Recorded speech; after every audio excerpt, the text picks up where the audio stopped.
Adam here with Brooksaw Antiques. Today we have this 1926 Remington Portable #1. Almost an antique portable typewriter. It'll be an antique next year. 100 years old almost.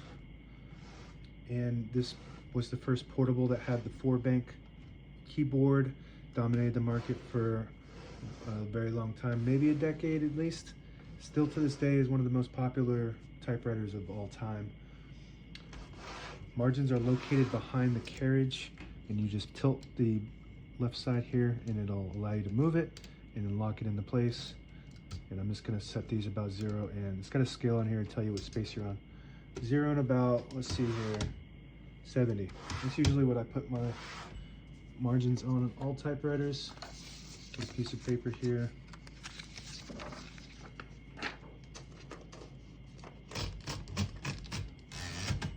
To unlock the keys, there is a knob here. You pull it out and then you move it along the track to the back. It raises the keys and unlocks them. If you try to type while they're down, it will not let you. So that's to make it even more compact when it's in the case.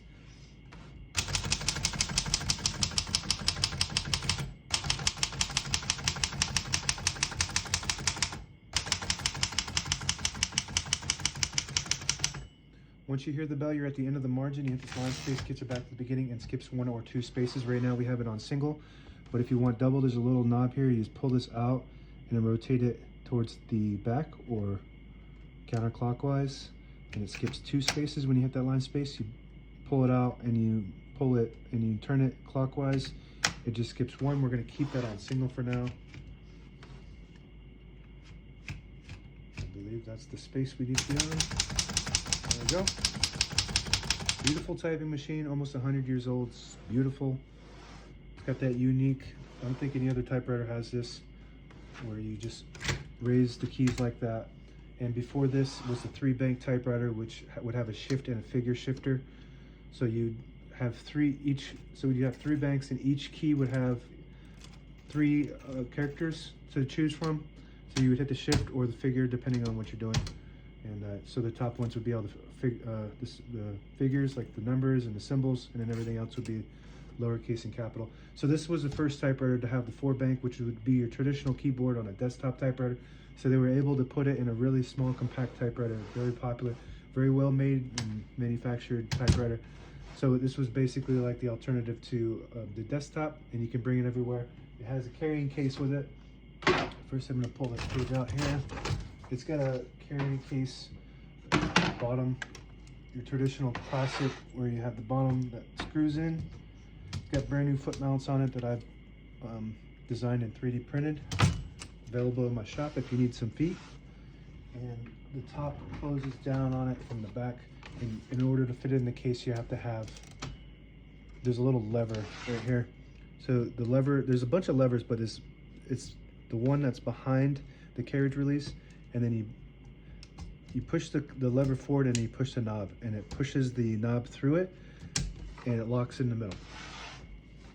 And then this just connects to the back here like this and snaps down like that. And this is a 3D printed handle too, because the original handles were made out of leather and they are all rotted pretty much. So if you need a handle, check out my shop. And this clasp, just, you got to open this and then this push in like that, and then it pops right off. So pretty cool. I prefer it without the case. I think it's just more, it just looks better and it's easier to type on without the case. I mean, these cases are kind of, to me, they're just outdated. Without the case, it's got that sleek look to it. Really like it. Okay, so we got a shift on each side and a shift lock on the left. So it's not going to shift lock unless you have the keys unlocked. There you go. So if you have a typewriter and you're wondering about the shift lock, it just won't lock unless the keys are up. Backspace is the same concept. Well, the whole carriage is locked. To unlock the carriage, so this has a bunch of locking mechanisms to help protect it when it's in the case. So this is your key unlock. When you move that, and then to unlock the carriage, you just got to pull this knob out. So you can see that it's extended. So when it's extended, it frees it up so you can actually type on it and use the functions. Backspace, Looks good. Color selector. So this is another function that some of the 3 banks didn't have, I guess, is the, I don't know. I think I've had a few 3 banks and they usually have the color selector. But anyway, we got a black ribbon, solid black. So, but if you put this lever up, the vibrator just goes up higher. So it prints the bottom portion of the ribbon. When you have it down in the black, it prints the top portion of the ribbon. So that works good. If you want to use a black and red, I didn't put a black and red one on this because it has the special spools. So I just used the a big reel that I have. I can show you that. It's just a big reel of black ink. So I just use that and cut it, fill up the whole spool instead of using the disposable ones because they won't fit on this one. What else on the keyboard? I think that's it. This is your ribbon ratchet, so you can wind the ribbon with this, or you can change the direction by pushing it in. When you push it in, it'll pull to the opposite side that you push to. Well, you push to the side that you want it to turn to. So now it's pulling to, and it has an automatic reverse, so it's going to pull to the side with the least amount of ribbon and go back and forth to help preserve your ribbon. And all the levers here. So this is your margin release. So you get to the end of the margin, it'll block you from printing. So let's do this.